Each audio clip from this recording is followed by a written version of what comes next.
પોરબંદરની સરકારી ભાવસીજી હોસ્પિટલમાં તાવની દવા લેવા આવેલા યુવાનના મોટરસાયકલ ચોરીની ઘટના બની હતી ત્યારે હવે પોલીસે મૂછે તાવ દઈને 3 બાઇક ચોરને પકડી પાડ્યા છે અને તેની પાસેથી વધુ 3 બાઇકના એન્જિન પણ કબજે કર્યા છે।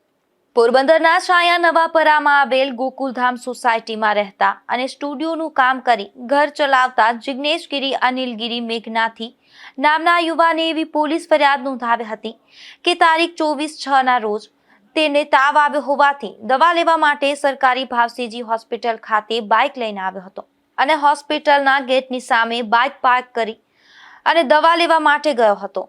ત્યાર પછી ડોક્ટરે તપાસતા જિગ્નેશગીરીને વધુ તાવ હોવાથી દાખલ થવાનું જણાવ્યું હતું, જેથી તે હોસ્પિટલમાં દાખલ થયો હતો અને તારીખ 25/6ના સવારે હોસ્પિટલમાંથી રજા આપી દેતા તે ગેટ સામે પાર્ક કરેલું બાઇક લેવા ગયો ત્યારે તેનું બાઇક ગાયબ થઈ ગયું હતું। શોધખોળ કરવા છતાં મોટરસાયકલ મળ્યું ન હતું અને કોઈ તેનો ગેરઉપયોગ કરશે તેવી બીક લાગતા હવે તેને કમલાબાગ પોલીસ મથક ખાતે ફરિયાદ નોંધાવી હતી।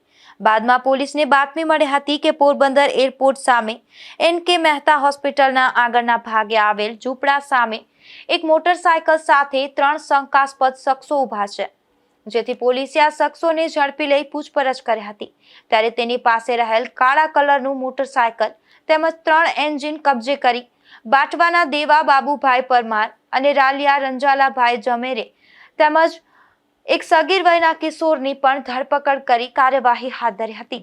નિપુલ પોપટ સાથે અશોક થાનકી, ગુજરાત ન્યૂઝ, પોરબંદર।